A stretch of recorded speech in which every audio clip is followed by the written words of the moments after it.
The most serious problem was Nero's mother, Agrippina, a formidable woman in her own right.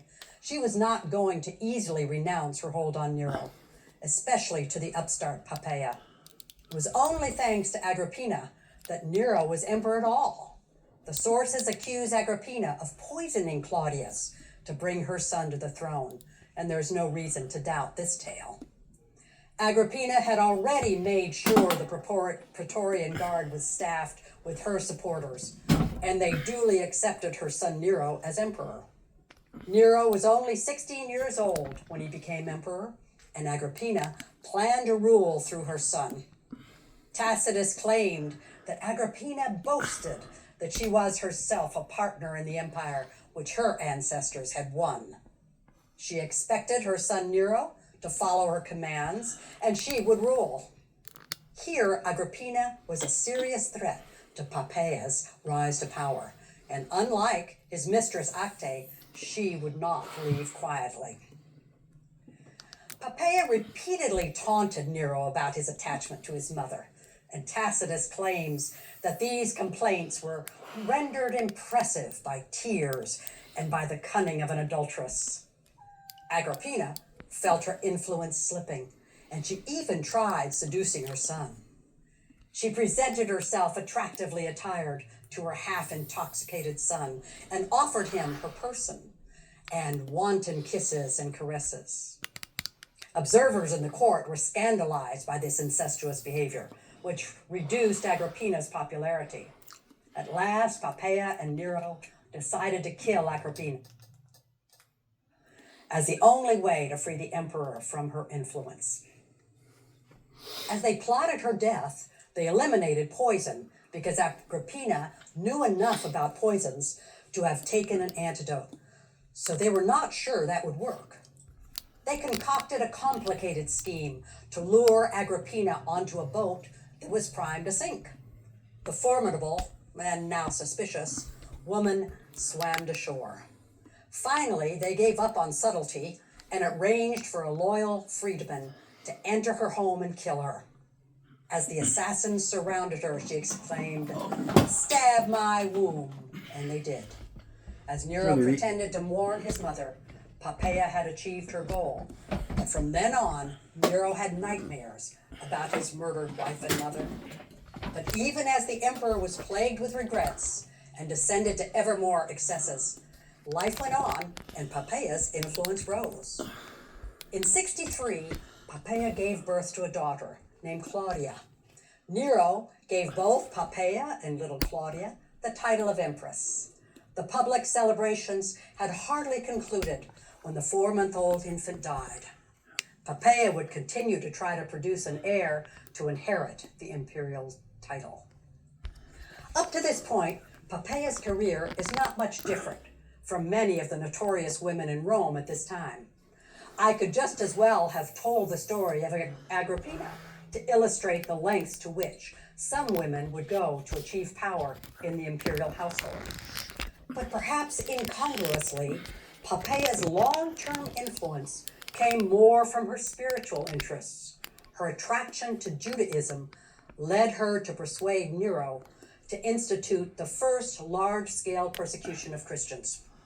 This would begin a new stage in both Roman and Christian history. To understand what happened, let's look at the position of the Jewish community in Rome in the year 60. There had been a large community of Jews in Rome for centuries before Poppaea's rise to power. They formed an important merchant group who had long-distance trade with Alexandria in Egypt and beyond. But they had been in Rome so long that they worked in many parts of Rome. As a matter of fact, Poppaea's favorite actor, Alaturus, was Jewish. The empress seems to have been well informed about Judaism and showed interest in the growing community. She may have been among those called God-fearers, people who did not become Jews, yet felt sympathy for the pious monotheism they observed.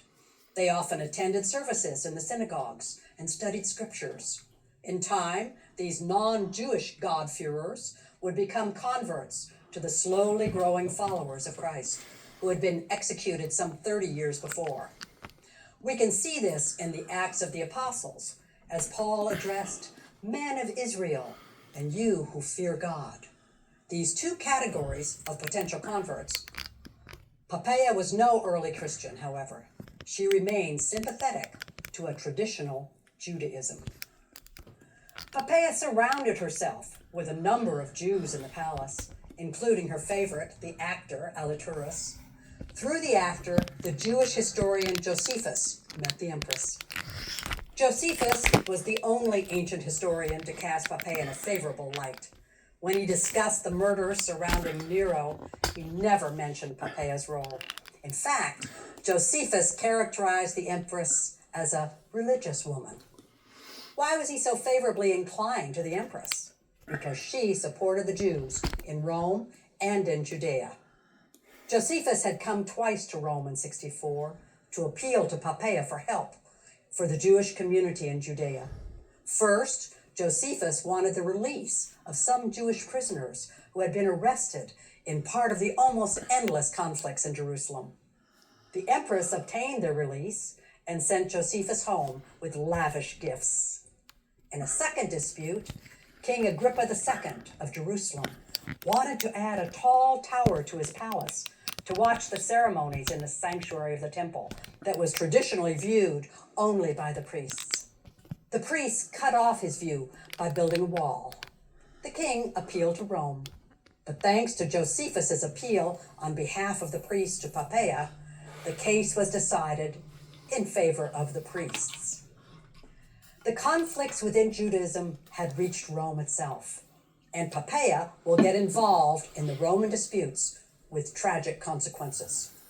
The main conflict was between those who followed a traditional Judaism and those who favored the reforms proposed by Jesus and advocated by his apostles.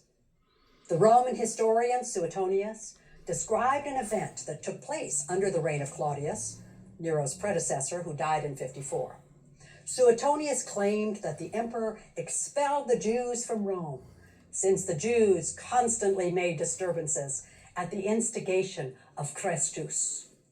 This seems to be a reference of followers of Christ, and it points to the contention between conservative Jews and those who followed Jesus, claiming he was the resurrected Messiah. The quarrels became so public, they spilled into the streets, causing the emperor to expel them to restore a public order. We can see more evidence of these quarrels in the city of Rome when the Apostle Paul decided to go there. Paul wrote his letter to the Romans probably in 57, and he addressed what he thought to be a thriving mission of this new sect of Judaism. Yet, when he arrived in the city in 60, he met with the chief of the Jews, who claimed to know little about these followers of Christ.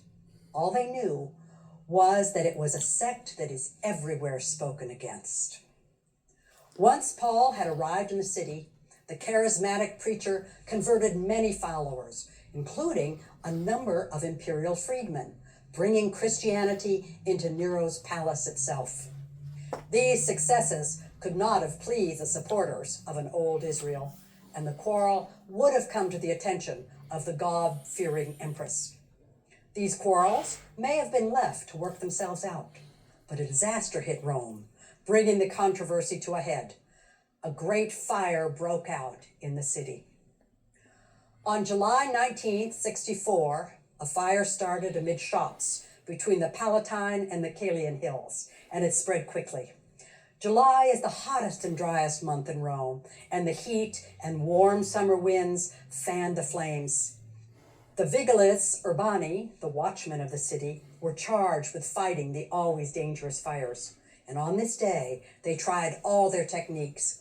They brought water to the fires on carts pulled by horses and pumped the barrels dry. They organized bucket brigades and tried to smother fires with wet quilts.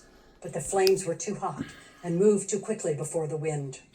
Their only recourse was to fall back and use their hooks to pull down the wooden buildings to erect a huge firebreak across which the flames could not spread. For 6 days the fires burned, and witnesses told of hearing the screams of women, children, and the elderly trapped in the flames as others ran. leaving everything behind. When the smoke finally cleared, Romans could see with horror that only 4 of Rome's 14 districts